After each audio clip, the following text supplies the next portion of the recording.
So I just want to get back to where we were with ego personality. Yes. How does it function? Ego understands it the way it has collected things. So it will judge anything in front of him on the basis of that. That also means that it will try to survive. It will try to defend his way of seeing things. So if you say anything, if you give any tools like the secret, again, if you give any tools like this, personality will take it for its own use, for its own power and for its own ability to gain even more power. If you give a murderer a knife, he will start stabbing with it. Okay.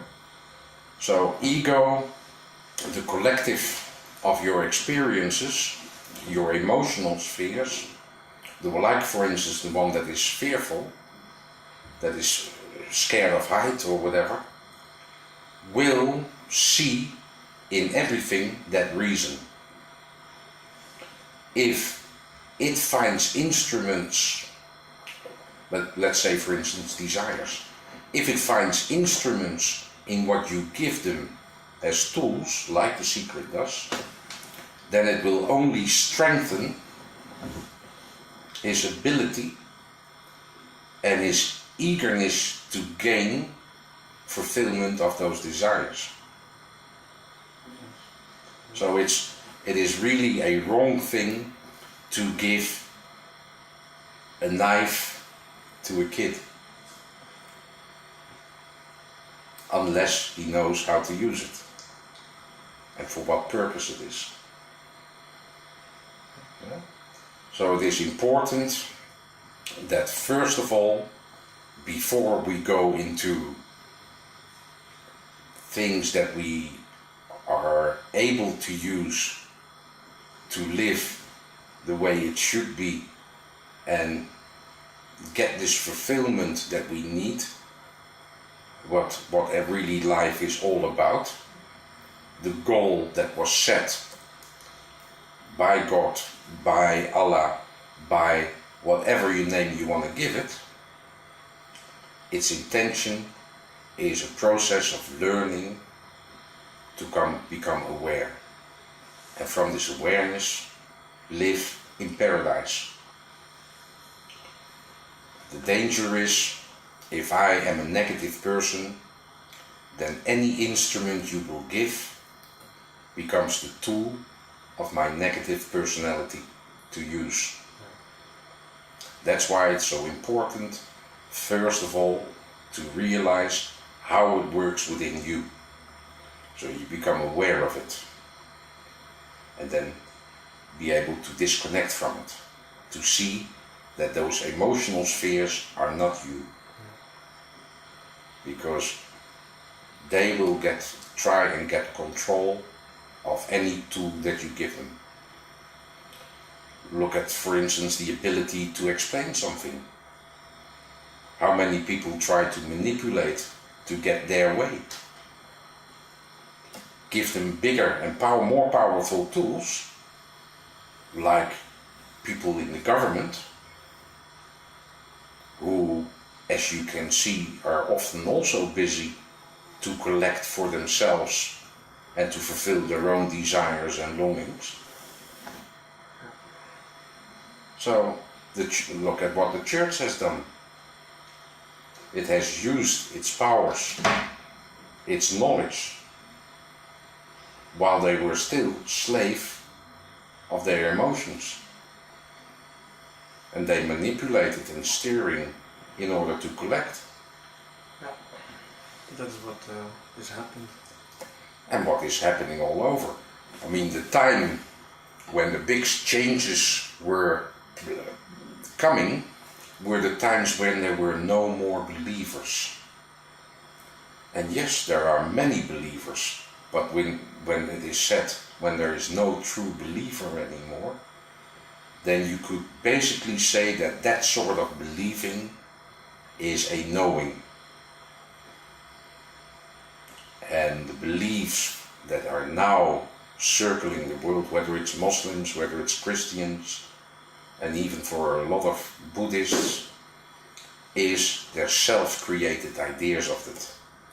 It's like many people think that the outer story of this big arc and things is what the story is all about. That's why they think by finding a boat on Mount Ararat will prove them right, and that's the way it is. They don't see any further, because it's ego looking at it. It is trying to find those sorts of proof that fits their belief, and which is a personalized something. It's the golden calf. The golden calf is nothing else. When Moses was on the mount getting the laws of God, it took a long time. And in the meantime, people were melting the gold to make a golden calf, and they were praying towards the golden calf. In other words, what they were doing was, they were thinking of what that might be, what Moses was doing on that mountain, what those laws could be. And they were melting it into their own ideas of it. Yeah. They were melting the knowledge with their own ideas, to fit their own ideas. But that's not true belief. It's a word that doesn't really fit in the whole story. Because what we think and consider as being a belief, it's not as clearly defined as it should be. It is interpreted by the personality. It is given color by personality, by its own ways of how it looks into the world. That's why they see the ark, the bird, as a real ark.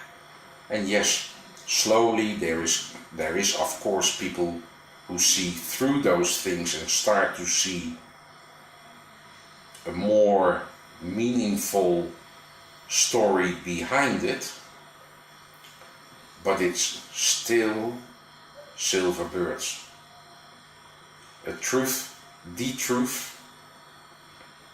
is unreachable for mankind. It doesn't say that you can't be in it. That's another story. And that's a story and on enlightenment, that sort of thing we will talk on in the next time.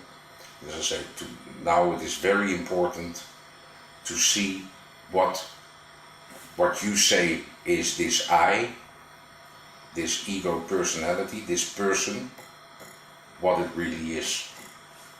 And that ego is like a person who is crazy about nice cars.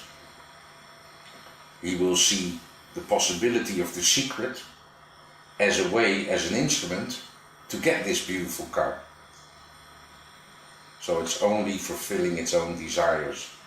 It's like when they said in Revelations that, as we had before, the world was wiped out by water.